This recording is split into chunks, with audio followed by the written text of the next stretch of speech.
नमस्कार दोस्तों, एक बार फिर से आप सभी का स्वागत है। मैं हूं देवनाथ पांडे और आप देख रहे हैं बीटीएफ न्यूज। दोस्तों, राजस्थान के सुखदेव सिंह गोगामेडी के केस में आज एक बार फिर से बड़ा अपडेट निकलकर सामने आया और जितने शूटर थे उन शूटरों को लेकर बड़ी खबर निकलकर सामने आ रही है। तो आज के इस वीडियो में हम आपको सुखदेव सिंह गोगामेडी के हत्यारों के बारे में बताने वाले हैं जो अब एनआईए ने उन्हें कोर्ट में पेश करने के बाद जेल भेज दिया है। दूसरी बात आपको बताएंगे गैंगस्टर संपत नेहरा के बारे में, क्योंकि संपत नेहरा की भी पटियाला कोर्ट में पेशी हुई है। संपत नेहरा वो गैंगस्टर है जिसे लॉरेंस बिश्नोई का मैनेजर कहा जाता है और किस मामले में उसे कोर्ट में पेशी हुई है। बहुत सारे लोग ये कह रहे हैं कि भाई संपत नेहरा को भी इसी मामले में पेश किया गया है। तो ये बातें बताएंगे, दो बातें बताएंगे आपको, तीसरी और कुछ बातें इसी केस से रिलेटेड बताएंगे। तो इस वीडियो के अंत तक बने रहिएगा दोस्तों। नमस्कार, मेरा नाम है देवनाथ पांडे और आप देख रहे हैं रोजाना की तरह बीडीएफ न्यूज की क्राइम सीरीज खलनायक, जिसमें हम आपको सुनाते हैं अपराध की दुनिया की खबरें।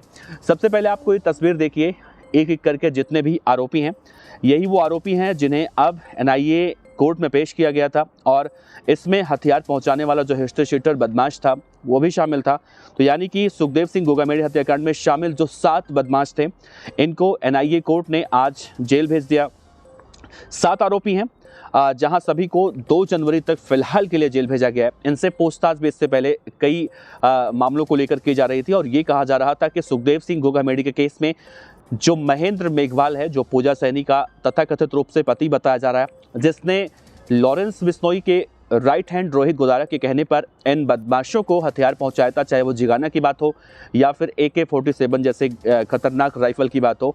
तो उसकी पत्नी यानी पूजा सैनी, जो लॉरेंस बिश्नोई गैंग की लेडी डॉन है, उसने कहा था कि महेंद्र मेघवाल के पास ऐसे बहुत सारे हथियार हैं, जब उसकी गिरफ्तारी हो जाएगी तो बहुत सारे खुलासे उस मामले में भी देखने को मिल सकते हैं। तो ये 7 आरोपी जिसमें कहा जा रहा है, एक तो नितिन फौजी है, दूसरा है रोहित राठौड़, तीसरा रामवीर जाट, सुमित है, राहुल भवानी और फरोनी, उधम सिंह, ये 7 आरोपी हैं जो सुखदेव सिंह गोगामेडी के हत्या के मामले में गिरफ्तार हुए थे। पुलिस ने गोगामेडी के जो हत्या करने वाला शूटर था रोहित राठौड़ और नितिन फौजी, इनके साथ जितने भी लोग, चाहे वो लॉजिस्टिक सपोर्ट करने के मामले में हो या फिर उन्हें किसी भी तरह से सहायता कर रहे थे, उन सभी को अब एनआईए कोर्ट ने आज उन्हें जेल भेज दिया है। इस मामले की जो जाँच हो रही थी, आपको वैसे मैं बता चुका हूँ, एक बार फिर से बताता हूँ। जो एडीजी क्राइम है दिनेश हेमन के बारे में कौन नहीं जानता है, वही है जिन्होंने आनंद पाल को न सिर्फ एनकाउंटर में ठोका था, बल्कि जब वो जेल से बाहर आए थे, जब एक मामले में सोहराबुद्दीन का एनकाउंटर का मामला चल रहा था, उस मामले में उन्हें जब जेल हुई थी तो 6 साल उन्होंने जेल में बिताया था। और जब जेल से बाहर आए थे, जेल से बाहर आने के बाद ऐसे कई राजस्थान के पुलिस ऑफिसर हैं जिन्होंने उन्हें जांच करके उन्हें जेल के पीछे सलाखों के पीछे पहुंचाया था। तो दिनेश हेमन को एक और जिम्मेदारी दी गई है। राजस्थान में जब नए मुख्यमंत्री कल बनाए गए भजन लाल शर्मा जी, तो भजन लाल शर्मा जी सबसे पहले राजस्थान में जब मुख्यमंत्री पद का शपथ ग्रहण करते हैं तो सबसे पहले जिम्मेदारी उनके सामने वही होती है। राजस्थान में जो गैंगस्टर कल्चर, गैंगस्टरवाद जो चल रहा है वहाँ पर, वो लगातार बढ़ रहा है और इसको रोकने की जो कोशिशें अशोक गहलोत नहीं कर पाए, वो भजन लाल शर्मा करने जा रहे हैं। देखिए, आते ही सबसे पहले इन्होंने AGTF का गठन किया। AGTF यानी कि एंटी गैंगस्टर टास्क फोर्स का गठन किया और इसके जो चीफ बनाए गए वो दिनेश हेमन बनाए गए हैं। और दिनेश हेमन के बारे में एक बात बहुत कही जाती है, मैं भी उनका बहुत बड़ा फैन हूँ। दिनेश हेमन जिस भी केस में हाथ डालते हैं बाल की खाल निकाल लेते हैं, यानी कि वो केस क्रैक करने के बाद ही दम लेते हैं। अब सुखदेव सिंह गोगामेडी का केस तो आपने देखा होगा, जब दिनेश हेमन की एंट्री इसमें हुई तो जो आरोपी पुलिस को चकमा देकर भाग रहे थे वही आरोपी बड़े ही आसानी से पकड़े गए। तो ये मामला है 2 जनवरी तक इन 7 आरोपियों को जेल में रहना है। इसके बाद इनके साथ क्या किया जाएगा, इन्हें क्या वापस से कोर्ट में पेश किया जाएगा या फिर इनसे और पूछताछ होगी, ये नहीं पता, ये आगे के शेड्यूल में है। दूसरा गैंगस्टर संपत नेहरा जो लॉरेंस बिश्नोई का काफ़ी करीबी है और उसका नाम भी इस पूरे मामले में सामने आया था। संपत नेहरा को लेकर कहा जा रहा है कि कल पटियाला की पुलिस ने पटियाला के कोर्ट में पेश किया था और इसे एक मामले में, हथियार सप्लाई करने के मामले में, इससे करीब 2-2 घंटे को लेकर 2 बार पूछताछ हुई और संपत नेहरा ने इस बारे में कई खुलासे पंजाब की पुलिस को किए, जिसमें राजस्थान को लेकर भी कई सारी बातें कही जा रही हैं।